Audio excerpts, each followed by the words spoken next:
Not yet.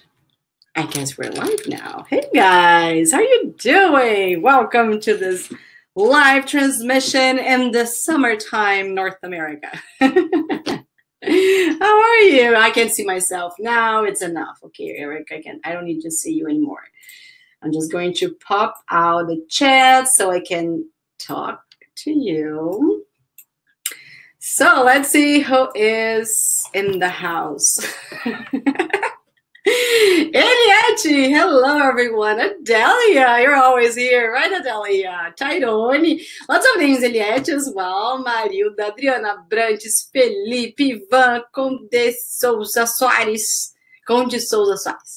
Marco Antônio Nogueira. Hey guys, good evening. Walter, Marcelo, Ana. My sweet friend. Lúcia, Hudson, Matilde, recebendo eco. Anybody else? Because technically I don't have any sound here, but this side. Hello, Ronaldo. How are you guys doing? How was your day today? How was your weekend? Hello, guys. It's so awesome to have you all here with me. Maria Luzinete. É isso, Luzinete. Eu tô com uma, não consigo enxergar. A pessoa tá mal mesmo. Hudson. I can see. Probably have to try to refresh her page. Maybe it works. Marilda, here's okay.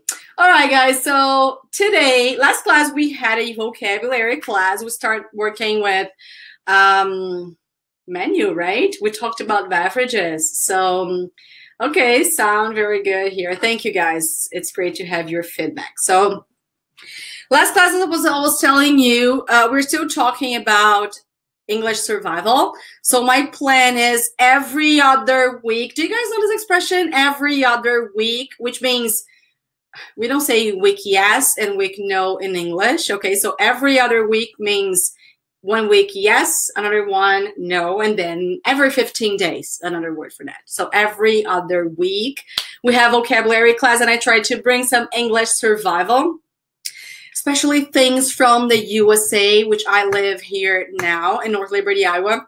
So I tend to see things that we usually see in restaurants, I don't know, different places. I want to still bring things related to our health, like hospitals and all these things, because some things are kind of simple, but when we have to face these things, we never know how to react or things we should say and everything else. So I'll still bring all these things to you guys. But today it's a grammar class.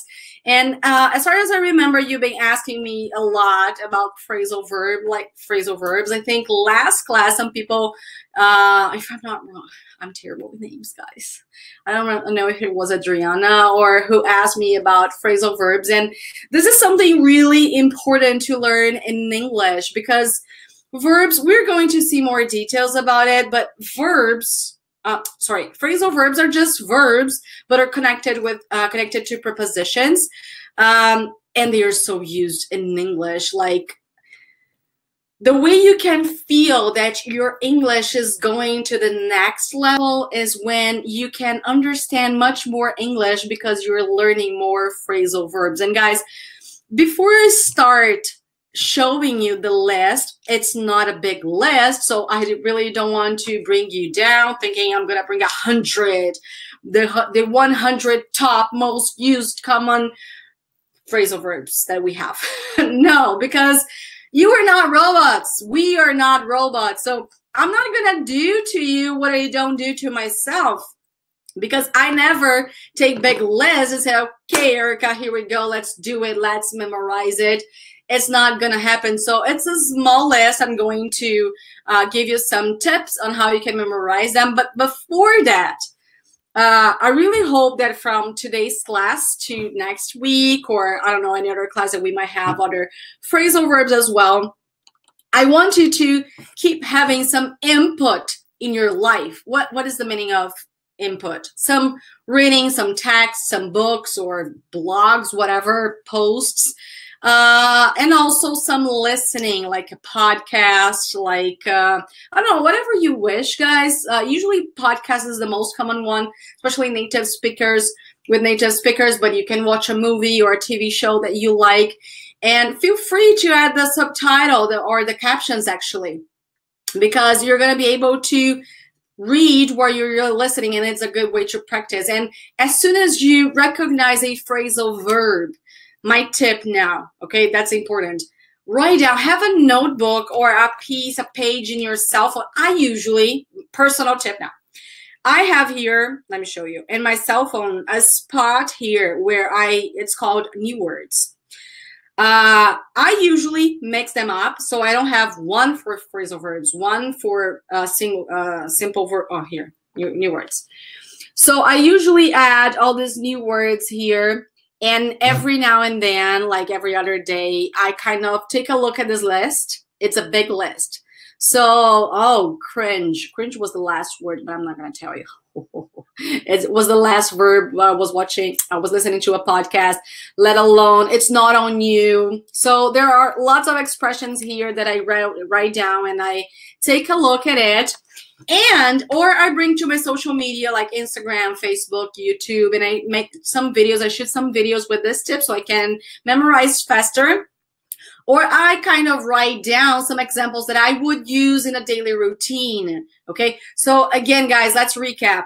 Have a spot here in your cell phone. So this is my notes, in my notes, because I shouldn't say that, but I'm too lazy to have here, like, for instance, a notebook.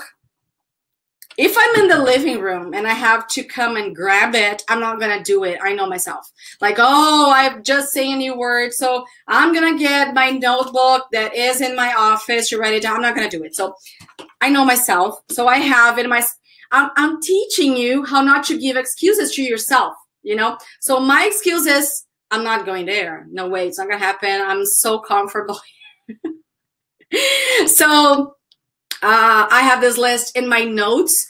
So no matter what you write down, but have a spot, have a place where you can write down the most common phrasal verbs, expressions when you read or when you hear them, because that's the way you are going to memorize better and faster. And let me tell you something else. Repeat out loud as soon as you see. I always repeat out loud every new word or every expression that I hear. Guys, it's impressive. It's like if you were sending a message to your brain, like, hey, memorize that, it's important. So my brain kind of automatically recognize every time that I speak out loud a new word. Like the last one was forensic. Just because I'm telling you guys and I'm live, I kind of forgot the word. Forensic. It's like, it's a police TV show. It's called Blue Bloods. And all the time you were saying, oh, the forensic, is still going to check this and everything else. Forensic. What word is that? Forensic. And now I kind of know the meaning because I've been working and I repeat as well. So guys, do the same with phrasal verbs. And again, don't take, this is just a newspaper, okay, but just an example. Don't take a list with 100 phrasal verbs, 200. Guys, there's a book like this thick of phrasal verbs to learn in English. Keep in mind, we're always learning. Phrasal verbs, vocabulary, verbs, or whatever. You are not going to memorize them all, especially at once. This is not a task that your teacher on Monday is going to ask you on the test to write down the past of all those verbs or the meaning of them. This is for life, okay? So another tip, some people I'm not that type. I'm sometimes do it, but not with all of the phrasal verbs. But these are just some initial tips before I start sharing some examples with you all, okay? This is important. I wouldn't take the verb, for instance, to call. Or to take, for instance, to take in, to take off, to take over, to take about, and see all the meanings that you have with all the prepositions with the verb to take. There are some phrasal verbs with the verb to take that they're not commonly used. You're not going to hear very often. So you are just saving some time in your mind with phrasal verbs that are not that common. So try to focus on the ones that people usually use in the daily routine. And Erika, how do I know that? just watch TV, just read blogs, just, I don't know, guys, whatever you wish. Erika, what is the best blog to do it? Guys, if it's in English and if it's about a topic that interests you, just go for that. I'm not going to be here telling, for example, Paulo, you should read about physics, for instance, or about, I don't know, food nutrition, but you don't give a damn about food nutrition. So you're going to start reading about it and it's going to be boring and you are not going to be able to notice all the details and the words. So I read what I feel interested about. So do the same. I'm not going to tell you what's the best podcast or the best audiobook. Like, I'm totally addict to audiobooks, but I'm not going to tell you the best ones. They are the best ones for me. Okay, when you are learning English, when you're still a beginner, there are some podcasts or even some texts that are easier for those ones who are just starting, which I don't think it's your case here, guys, really. Like, you can understand me, even if you don't understand 100% of what I'm saying, but you can understand me. So just don't go one step down. Actually, keep in mind one tip. If it's difficult, if it's hard, you are on the right way. We never grow on the path that it's too easy, because if it's too easy, you know everything about that and it's not going to challenge you. If it doesn't challenge you, it doesn't help you to grow and learn more. So it's really, really important that you keep that in mind. Okay, promise me that. And don't rush. Don't rush. Take your time. Learn 2 phrasal verbs per day, 3 maybe. Whoa, if you learn 3 phrasal verbs per day, it's a lot, believe me. And again, go and work with the most common ones. Well, for today, I brought, if I'm not wrong, I brought 10 verbs, but actually there are more phrasal verbs behind it. So let's get it started. Set off, for example, there are a lot of meanings. Oh, that's another thing that Adriana said. Adriana just gave an examples of. Adriana just gave us an example with set off.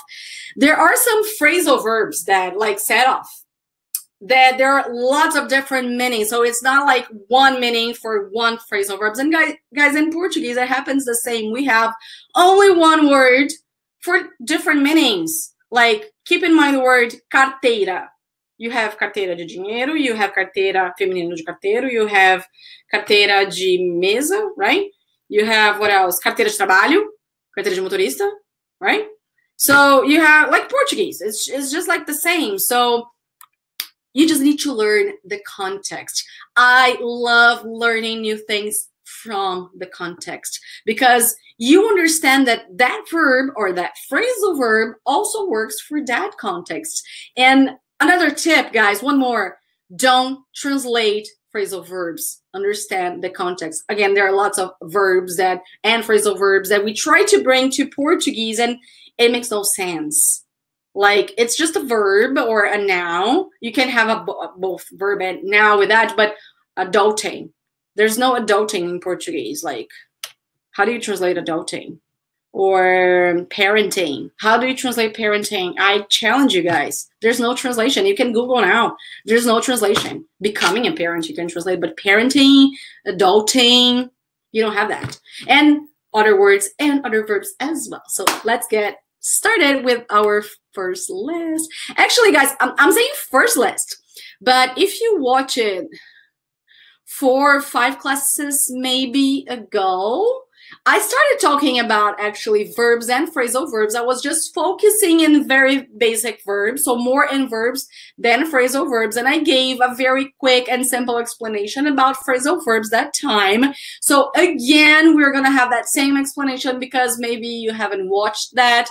And because regarding the topic of phrasal verb and the whole explanation, I like being a little repetitive, because it's not at the first time we are going to memorize and understand everything. So that's why I'm going to just repeat the explanation about phrasal verbs, and then we just go and check our first list. So turn share screen on in the entire screen. That's what I want. Share. So I guess you can see now. Not yet. Wait. Come on, computer.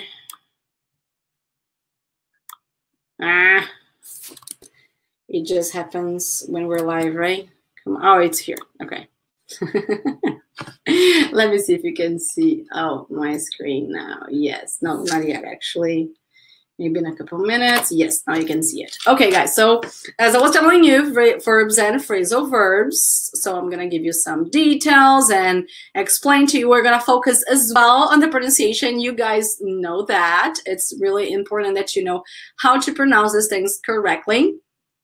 So guys, for those of you who are kind of afraid of phrasal verb, please don't be. Like, I know it's kind of weird because we learn when we're still learning English, like first classes, right? We're learning like to eat, to drink, to play, to study, to work. And then the verb to work suddenly shows up in the real life, in the real world, shows up like workout. And then it's a different meaning. And you said, oh my God, how come? So don't think like, oh my God, it's a total new word, or this is going crazy because it's a different meaning. Just face these verbs as being new verbs. Like you have the verb to work. Yes, like I work at Nestle, for instance, but you can say that you work out every day. It's another verb. It's another context. It's another meaning. So just think that you are learning new verbs. Yes, to work out. When you think of the verb to work out, you automatically remember about the verb to work because they kind of have the same initials, but they're not the same. So just think like they're new verbs and don't be scared. Just think that the most that I learn about phrasal verbs, the best I will be about them. So just learn new phrasal verbs. And when you learn more, you understand more, and you're able to speak better and easier as well. Okay, so phrasal verbs are nothing more like verbs plus prepositions, okay? Just that, verbs and prepositions. Every time that you have a verb with a preposition, and every time this preposition changes, the meaning is also going to change, right? So, for example, the first one that we have here, right? The verb to look, right? I can just tell you guys, hey, look, it means pay attention, right? And one tip, when you know the root of the word or the verb here to look, and you have different prepositions, right at the deep in the end, you're going to have like some basic, something that is going to be the same for all of them, you know? So it's a little bit, it's kind of philosophic, let's say, but the verb to look, we always think of like having our eyes directed to a place, right? But actually, to look at, it's going to be this. So guys, look at me. Of course, then I just can say, hey, look, right here. Let me get it here. So look. So I can say here, hey, look at me. He was looking at my son. Cuidado que não é looky. Não é looky. É look. Okay? Look. And then you have the preposition. So look at. Hey, look at me. Look at me. Don't look at me. No, don't break the words, okay? Along our classes, I'm going to start sharing some intonation tips so it can help you speak a little bit with more fluency as well. So look at me. So the first tip that I can give you about pronunciation is soften a little bit the end of the letters, like the word, sorry. So you say looky at chi. No, look at. So look at me, look at my son. He was looking at my son. To look for is when you kind of lost something and you're trying to find, so you're looking for it.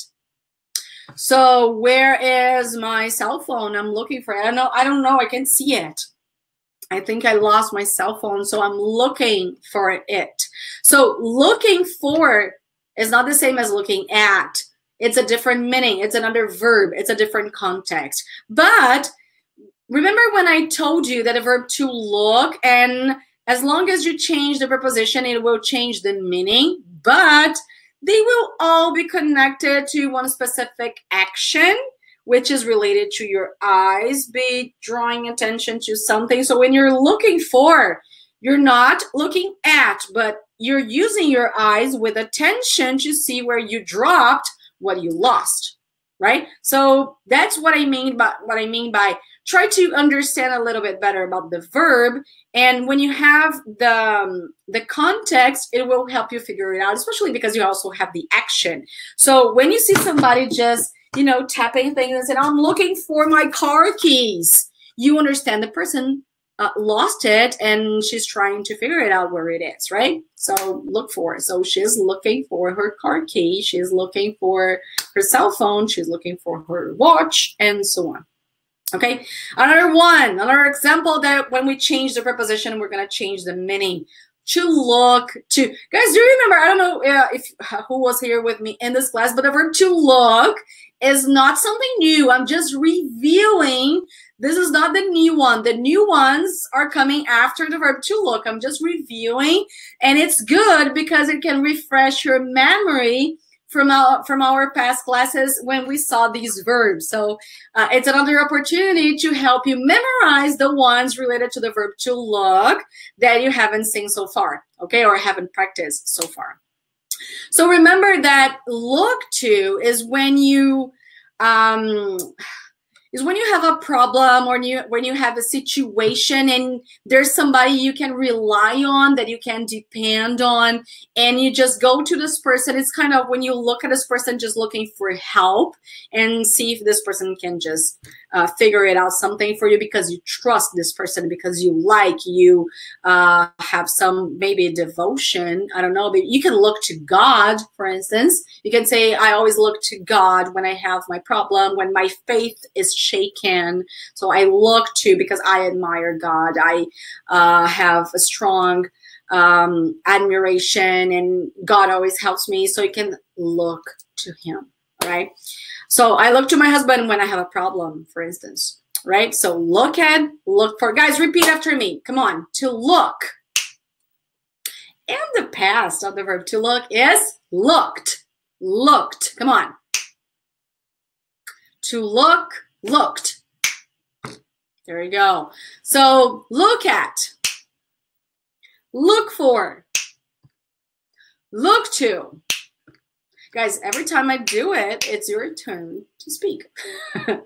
And don't let me hear speaking all by myself. I expect you to repeat after that, and don't be shy, because it's your time to study. You're here with me to study English, so I really expect you to repeat after me. Next one, repeat, to look after. Guys, that's why you don't translate. If you start translating, it's going to be olhar after depois, eu vou olhar depois. It makes no sense at all. When you're looking after someone, it means you're taking care of this person. Okay, guys, I'm just using to look as an example because these phrasal verbs that I brought regarding the verb to look are very used in English. But as I told you, just make sure to do it with the other verbs and prepositions if they're commonly used in English before just learning other verbs with the prepositions, new phrasal verbs, and sometimes you're never going to hear or see it or even use it, okay? So to look is an exception because, like, to get is another one. We're not going to see get today because we're going to have a class about the verb to get.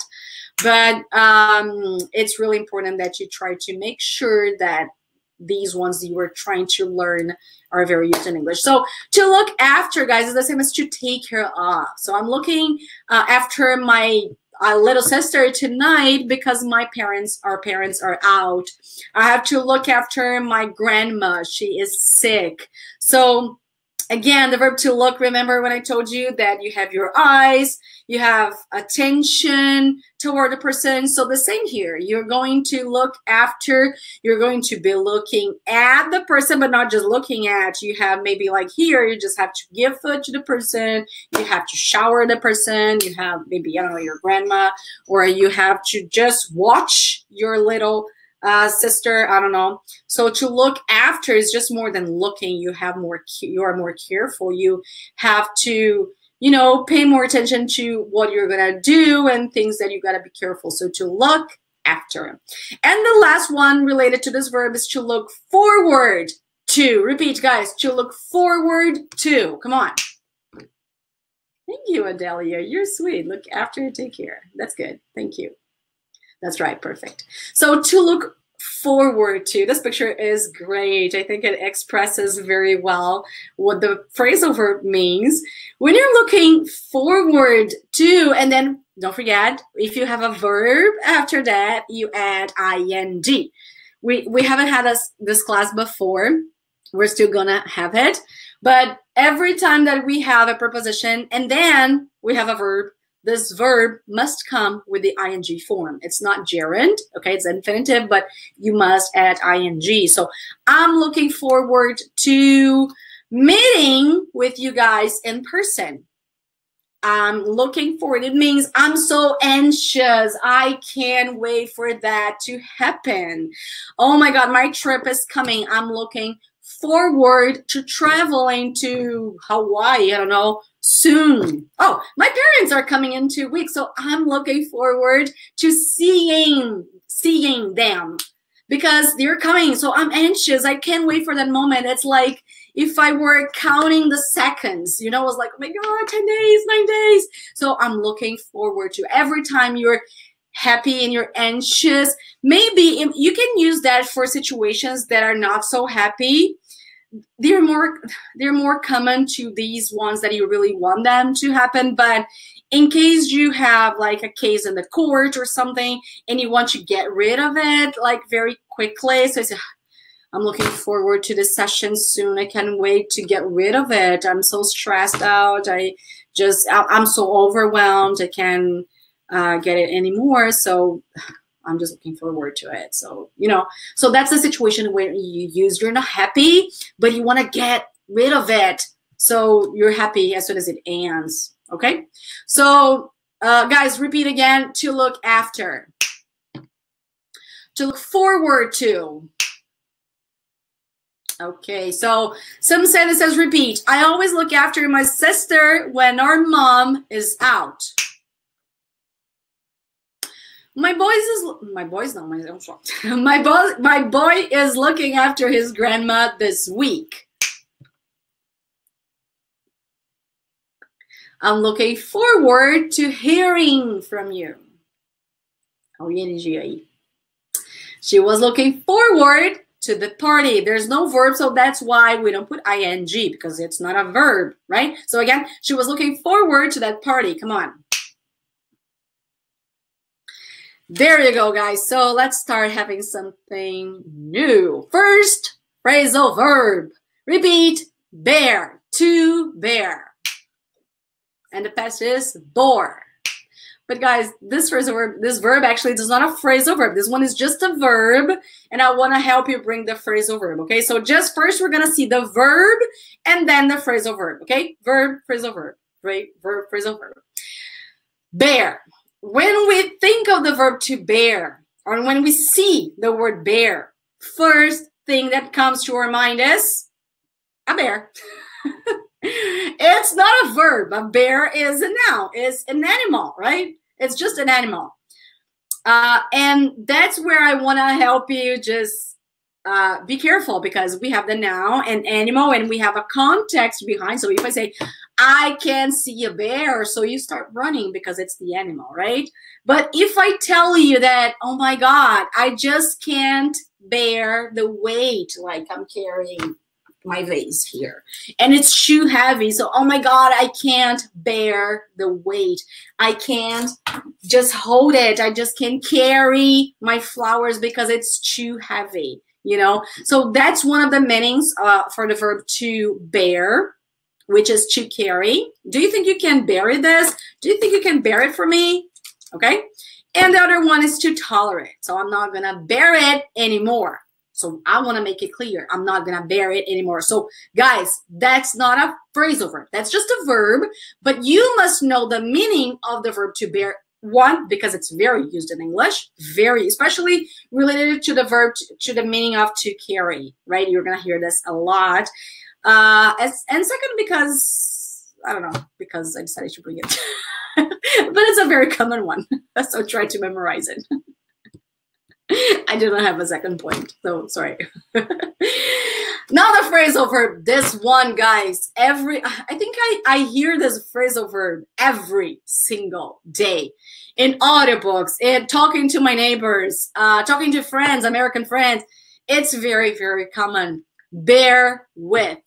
Bear with me, guys. Please be patient with me. Okay? Like, it kind of reminds us of the verb bear, to tolerate, right? But when I say bear, anyway, I must add with, right? Guys, please bear with me. This is my first English class. I'm so anxious. I'm so nervous. So sometimes I just, forget about words. So bear with me. Don't be mad. So if you are at work and your boss just asked you something and you are confused, you don't know how to start, and you want to apologize, but you can say at the same time, oh, I'm sorry, please bear with me. It's just my first day, or this technology is so new to me. Or you can tell your husband or your wife, please bear with me. This is so difficult for me. I don't know, like, bear with me. Like, guys, repeat, bear with. Did you know this verb, guys? Or is it new? Is it new or old? Tell me. Be patient with, okay? So some examples. Hey, bear with grandma. Please bear with me. You should bear with your new boss. So bear with, be patient with. All right? Next one, bring. This one you might know the meaning, right? So guys, repeat, bring. And the past is brought. Bring, brought. Be careful, because I see a lot of people saying that the past of the verb to bring is bought. No, bought is the past of buy, okay? The past of the verb to bring is brought. There's a BR in the beginning in the infinitive form, and the same is going to happen for the past. So bring, brought. All right? So the meaning of the verb to bring is basically to carry or to lead something or someone to a specific place. So please bring me the chair. Bring me the money. I don't know, right? And here are some examples. So for example, repeat. I want you to repeat so you get the pronunciation as well and you see the whole context. So come on. Can you bring me the car? She brought a nice wine. Tem intruso aqui na nossa apresentação. O bear ficou lá atrás. Anyway, let's move on. Now the phrasal verb with the verb to bring is to bring up. This one is interesting, and I have some really nice things to tell you about it. So come on, repeat, bring up. To bring up is the same as to bring to attention. Let me explain a little bit more about it, okay? Because this one is, again, very common, very used in different contexts. So I want to mention some of these contexts so you can understand how you can use them. I mean, understand in different contexts and also be able to speak and use them. So imagine you were in a conversation with, I don't know, your significant other. Remember, I taught you that your significant other, which is your partner, maybe your husband, your wife, your boyfriend, your girlfriend, no matter, like, it doesn't matter. So your significant other is just a general word for that. Your partner, let's say, the ones you're related to. And your starts, you're in the middle of an argument. So maybe because of money, okay? So, I don't know, the guy spends something, he bought something very expensive, and his girl is just arguing with him, he shouldn't have spent that money. And then, I don't know, one of them, maybe he starts bringing things up to the conversation from, I don't know, 10 years ago, like, oh, but I didn't complain when you bought that makeup or that bag, the Louis Vuitton bag that you paid $2,300. It's, and the girl said, why are you bringing this up? It was 10 years ago. So things that you want to bring to attention for some reason, but that belongs to the past, right? So why are you bringing this up? Or, I don't know, imagine if you guys owe me money and say, I don't want to bring this up, but you owe me money. Come on, you have to pay me. I have my bills. I have my dad's. Come on.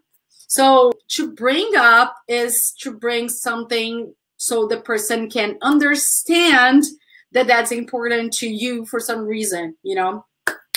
And another meaning, not meaning, but another situation when to bring up is very used, and especially for us, I think we use this a lot. My husband did this on Saturday, if I'm not wrong. Yes, I think it was Saturday or Sunday. He was listening to some songs on Spotify. And then he started playing some, I don't know if you guys know Inimigos do HP. I think they're from São Paulo. So I don't know, maybe only the ones who are from São Paulo. I don't know, guys. That's what I believe, because this was from 10 years ago. So he started listening to some songs by Inimigos do HP. Inimigos do HP. I don't know. Inimigos do HP. And I was like, oh my God, I can't believe you brought it up. Like, em português é o que a gente chama de, nossa, você desenterrou, sabe? Que a gente fala assim, nossa, a pessoa desenterrou. Você pode desenterrar um assunto, não desenterrar de tipo, a pessoa morreu, tá, gente? É desenterrar de um assunto ou de uma música. Quando a pessoa fala, nossa, a pessoa desenterrou.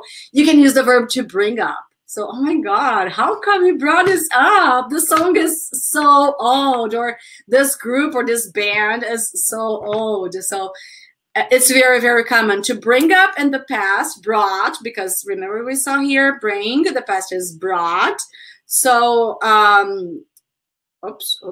So he brought up new songs. So it was super awesome. And I kept spending my whole day and weekend listening to this because I used to love Inimigos do HP like 10 years ago, maybe. But anyway, guys, some examples here I want you to repeat after me. So I hate to bring this up, but we're running out of money. Sorry. You shouldn't bring our personal life to the interview. I don't want to bring this up, but last time we talked about it, you lied to me. You shouldn't bring Opa. Thank you. It's true. Josie said that there's a up missing in the second example. I read, but I didn't see it. That's me. So thank you, Rose. 1 point for you. 1 little star for you. So you shouldn't bring up or personal. Again, guys, please. So you should bear with me. Let's practice. Bear with me. You shouldn't bring up or personal life to the interview. I don't want to bring this up, but last time we talked about it, you lied to me. Is that El-chan? How could you bring this up? See, I brought it up. El-chan. Okay, guys, did you get this one? Bring up. It's very common. And like Adriana was saying, like set off has lots of meanings. Bring up has other meanings as well. And I'm not going to bring all of them, but just another one that it's very, very common. When you bring someone up, you look after, remember, look after, take care. See how when you learn one phrasal verb, it leads to another phrasal verb? This is super awesome because you learn one and then you see in other contexts the explanation from that first one. So it's great because you keep improving and learning much more. So to bring up, guys, is also to look after, to take care of a child until he or she becomes an adult, right? So she brought up 3 kids on her own. We're going to repeat, okay? And he was brought up by his grandmother, right? Again, don't try to translate. Try to understand the context, especially because I'm bringing some sentences. And if you are one of the people who's trying to lose Portuguese, what I mean is if you're trying not to think in Portuguese anymore, because this is a type of question that I receive every day in my social media, like, Erika, how do I stop translating? How do I keep my mind away from Portuguese? That's one of the exercises. You gotta be away from Portuguese. So, okay, so to bring up is to look after, to take care of a child until he or she becomes an adult. So oh, I just can't do it because I have a kid to bring up and she relies on me. And, you know, depending on the case you can use. So try one homework, guys, that it's not here. That's not the homework I'm going to ask you to do. But I would love you, if you could, is take one every verb and one every phrasal verb and write a simple sentence based on your context of life. I don't want you to tell me about the Kardashians' life or your teacher's life. No, tell me how you would use this verb or this phrasal verb. Based on what? Is there anyone that you could use this bring up meaning to look after a child? So write it down and try to see if, I don't know, if there's anyone who can help you. Just check if you really got the real meaning, if you are like in doubt about it, right? So guys, repeat. She brought up, look at just check the linking sound. Brought up, not brought up. She brought up 3 kids on her own. He was brought up by his grandmother. His grandmother raised him, in other words, right? Next one, break. This one is easy, right? Especially because we have a picture here to help. So if you didn't know this verb, now you know. Guys, repeat, break. The past is broke. And the past participle, broken, broken. So break, broke, broken.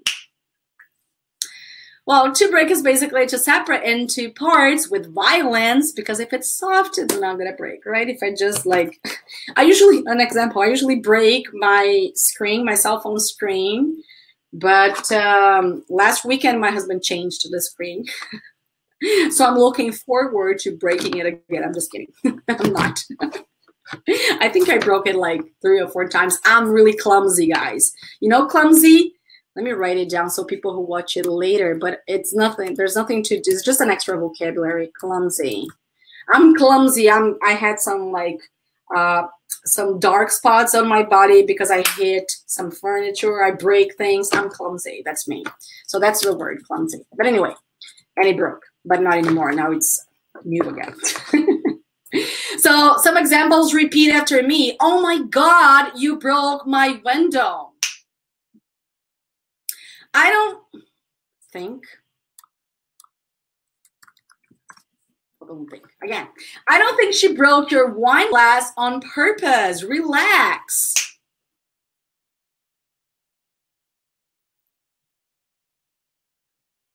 So that's the meaning of to break, right? When you separate things into parts with violence, and technically they don't work anymore, right? You can just technically use that thing, depending on the case you can, if you didn't break it very much, right? And if it's still usable and useful. Well, the first phrasal verb that we have here is repeat, to break up. Again, to break up. Guys, to break up is to end a relationship. Probably this one is kind of common for you, this meaning, because we usually listen to some audios, I don't know, podcasts or something like that. We see the news like, I don't know, Brad Pitt broke up with Angelina Jolie or vice versa. I don't know. Okay, so when you end a relationship, no matter if you're dating or if you're, I don't know, married. So when you end a relationship, you break up, you split. Another verb is to split, right? So repeat, can you believe Sam broke up with me? And it's always to break up with, right? You should break up with him. He's cheating on you. He's cheating on you. He's hanging out with another person. He's having an affair. There's another one. Have you heard they broke up? Again, have you heard they broke up? Come on, give it. Well, another phrasal verb that we have for the verb to break, is to break down. Come on. To break down. The first phrasal verb, the first meaning for this phrasal verb, because we have another one, is to stop working. So instead of saying, Oh my God, my laptop stopped working, which is okay, which is fine, which is perfect. But it's much more common to hear native speakers saying, my laptop broke down, something happened. Or my washing machine, my dryer broke down again. Right? So to break down is much more, when something stops working for some reason, to break down. For example, repeat, or a car broke down and we had to push it off the road.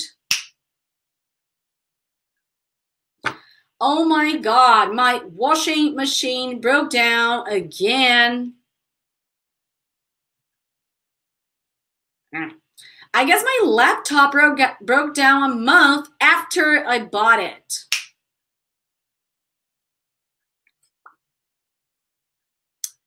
Well, another meaning that we have for the phrasal verb to break down, guys, and this one, I'm not going to say it's more common than the other one because they're different contexts and both are very used. Just when you're unable to control your feelings, good or bad, and you start crying, you end up crying so much, so you're breaking down. Okay, so all those things connected when you were nervous, when you're anxious, and you're too happy or you're too sad. Okay, both situations.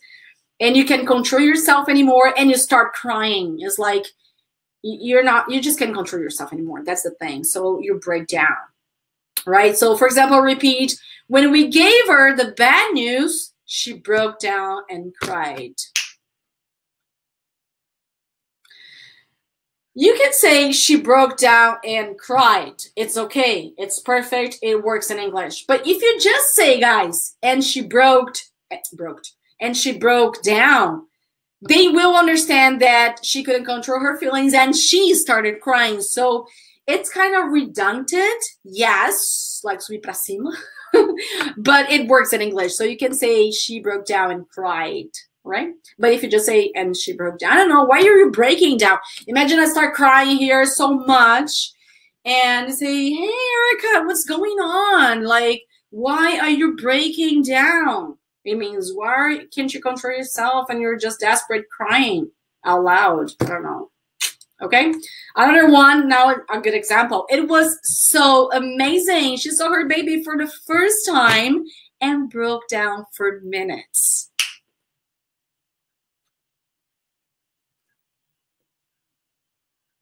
Okay, guys, next one, to come. Here's a video if I'm not wrong. It's a GIF. I always try to find these things, but anyway, just ridiculous.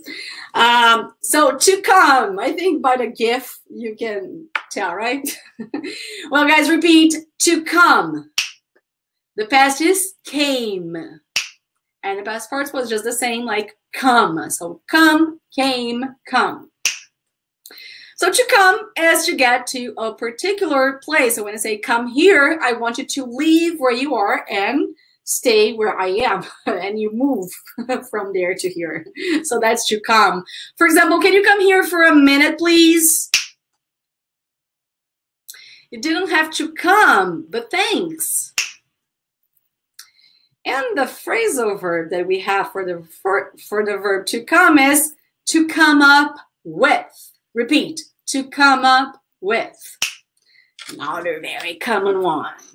I guess you've already seen or even heard that one and was like, oh my God, what is that one again? Don't translate. The picture helps, but every time you produce something, then that you create something, especially if you are under pressure or if you have a challenge that someone put on you, so you are just going to maybe produce something even better, who knows? So just some examples so you can understand a little bit better. Here is the project. Let's see what you guys can come up with. It's like, let's see how you're going to use your creativity. Let's see how creative you guys are. Let's see what else or what new you're going to bring, you know, what you're going to produce and bring to me, sorry. Okay, another example, He's come up with a new way to make money. Come on. Another one, Megan could come up with the idea of dividing the rooms in half.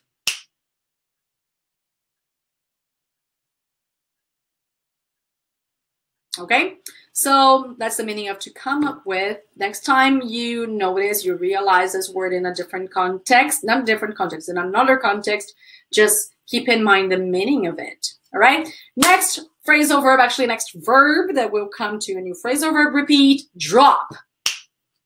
And the picture now, it's easy, right? I think the picture tells everything. The past is dropped.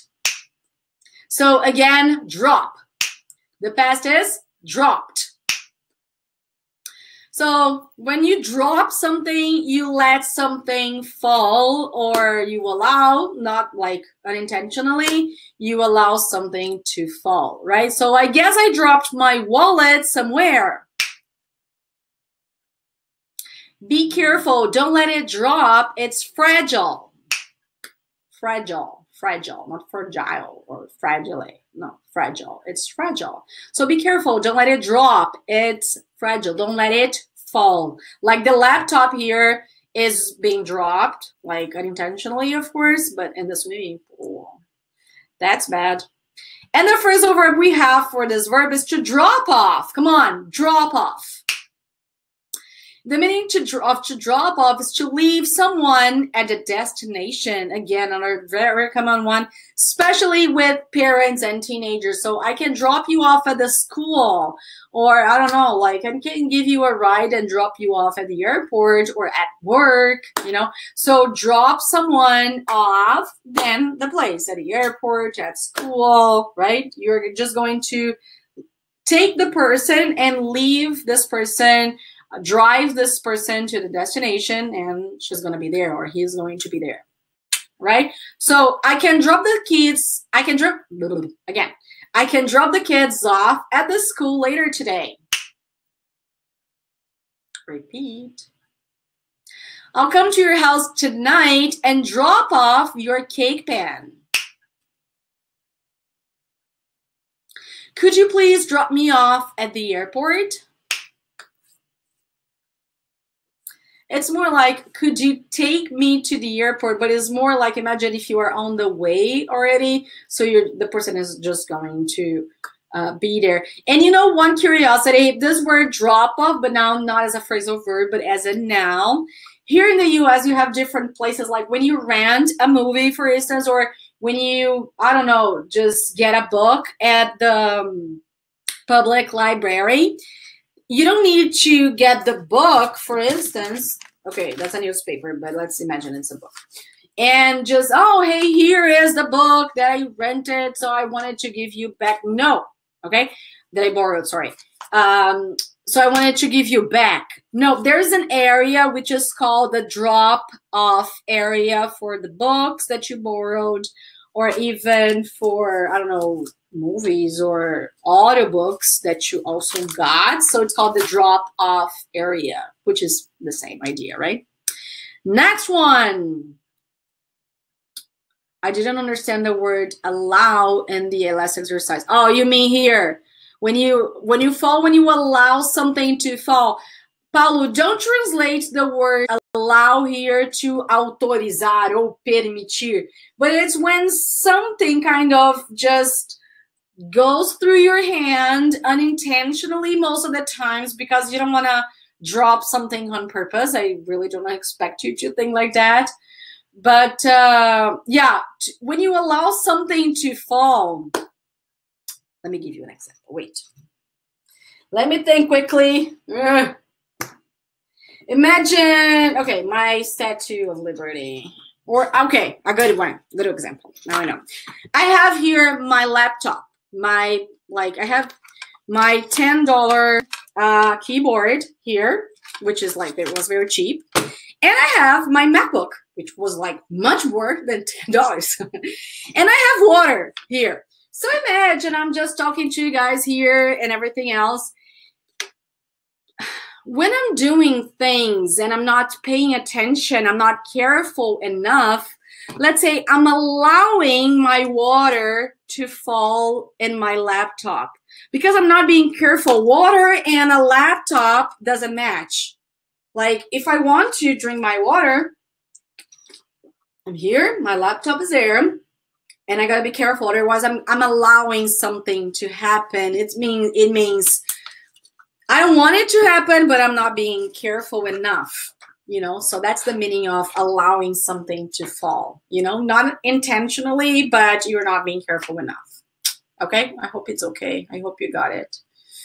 So I was telling you about drop off, right? So that's the meaning, guys. Drop off, just leave someone at the final destination. Good, Paulo. I'm glad you understood that. Next one, to hang, right? What is the meaning of to hang? Again, by the picture, I guess you can understand a little bit more. But when you support something at the top, leaving other parts free to move. Like, it doesn't need to be on the wall, okay? So, for instance, I can say, can you hang my, what's that? I think it's my HD case. Say, can you hang my case, please?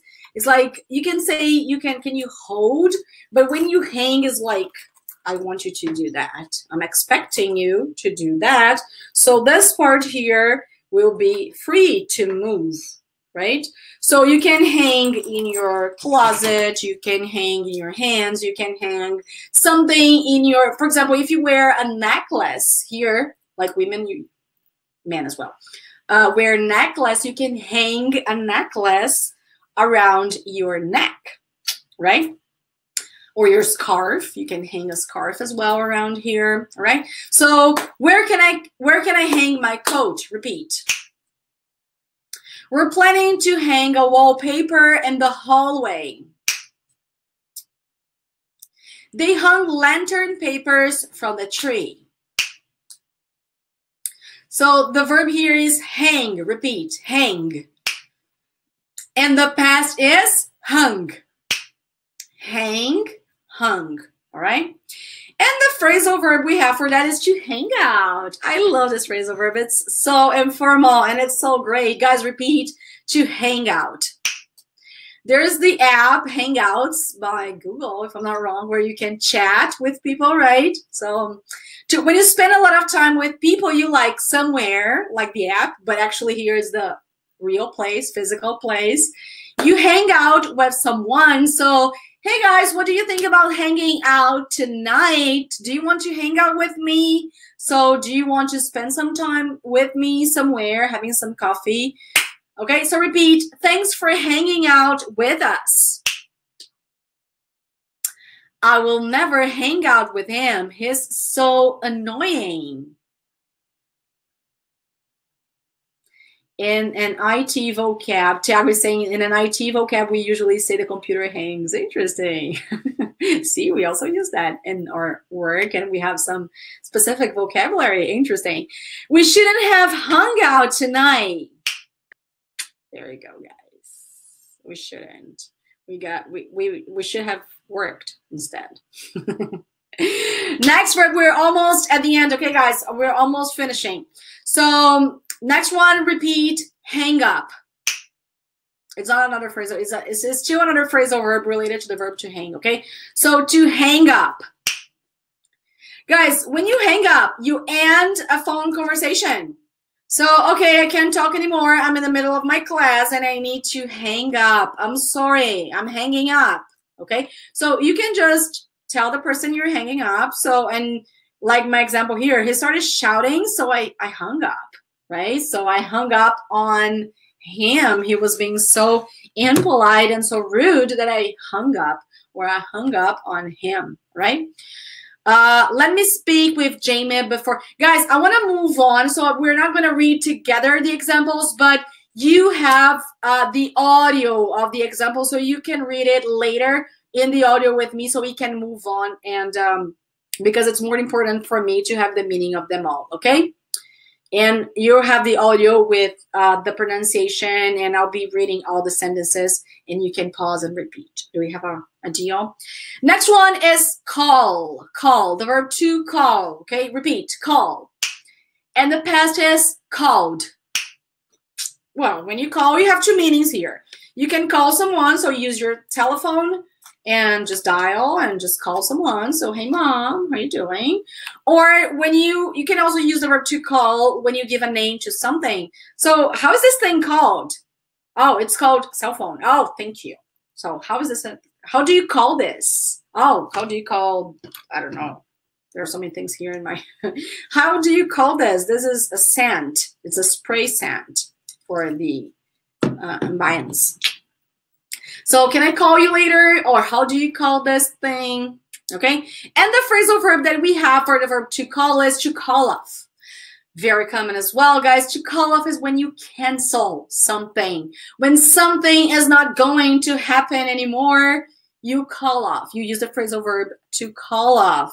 So, for example, they've called off the meeting. Can you believe that? So you can cancel the meeting.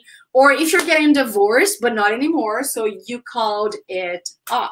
We called it off, like we decided to stick together again, you know. Or maybe a party, you can call off a party, you can call off a meeting. For meetings, this one is very common in meetings specifically as well. Or matches, I don't know. All right. To call off. Next one, we're almost there. Catch. So, guys, repeat, catch. And the past is caught. Catch, caught, right? Catch, caught. Like here in the picture, to catch is when you take something specifically when it's in the air, right? Especially when it's in the air, right? So somebody's throwing something at you and you catch this thing. Like usually dogs like to catch something when you throw this thing at him. And the phrasal verb is to catch up. Yes, we have ketchup and mostarda, but that's not the ketchup. It's catch up, to catch up. To discuss the latest news or to meet again.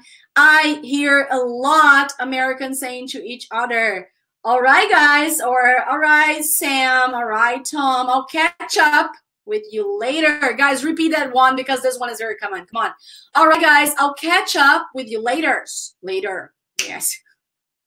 So I'm doing it. Or let's go for a coffee. I need to catch up on all the news. You want to discuss the latest news, the latest information regarding a project, or just information you might have with the other person. So you want to catch up on the news or on the whole information, all right? Or if you want to see the other person, you want to meet the other person later, just say, okay, I'll catch up with you later. I'll catch up with you all. And guys, the last one, and you're free to go. I swear, don't leave me here. To count, right? 1, 2, 3, 4, 5. This is to count, like the kid here. So repeat, to count. The past is count. To count, count. Well, to count is to determine the total number of, like 1, 2, 3, 4, or to take into account. Erika, what do you mean by to take into account? Let me give you an example. I think it's going to be a little easier. I always believed that happiness counts more than money. So you're not counting physically, but has more value. You know, that's like what you mean by count, right? And I started to count the stars. I could see like 1, 2, 3, 4, 5. And the phrasal verb that we have for the verb to count is to count on. And but careful, I left this one for the last one because lots of people make mistakes here saying, hey guys, you can count with me. If you say you can count with me, I'm saying, okay guys, 1, come on, count with me. 2, 3, 4. No, that's not what I mean. When I say to count on, it means you can rely on me. You can trust me. If you have questions, if you have any problem, you can just call me. You can text me. You can email me because I will help you. You can count on this. You can count on me. If you say you can count with me, the other person, okay, come on, Erika. 1, 2, 2, 3. That's the difference. So don't say count with me. Count on me when you want the other person to rely on you. Like you can always count on me to help you. Or I thought I could count on her, but I was wrong. She was so disappointing. All right, guys. So that was our topic for today. We had around 10 main phrasal verbs, but much more than 10 phrasal verbs, probably 15, I would say, phrasal verbs plus verbs. So you can bet we had a lot of content in here. So I really expect you to study that, listen to the audio, see if you can memorize, write down some sentences, and do your homework. Guys, that's it for today. I really hope you have enjoyed today's English class. Don't forget, as I always ask you, to like my video here on YouTube because, again, that's very important. If you just leave lots of thumbs up on YouTube, I will understand that you want more phrasal verb classes, and I will prepare and bring more classes about this topic and different ones as well. Because, guys, 15 phrasal verbs, let's say it's nothing. It's just the beginning, right? We have much more. So just leave a thumbs up for me, just like my video here, because it's important for me to level what you like and what you don't like very much, but you like, but not that much. All right, guys, thank you so much for that. Any question you might have, just write down in the VIP section, VIP club, as soon as I post today's class. Okay, guys, thank you so much. Let me say goodbye here. Wait, yay. Thank you so much for today, guys. Have a good night. Sleep tight. And don't let the bed bug bite. Take care of yourselves, guys. Bye-bye.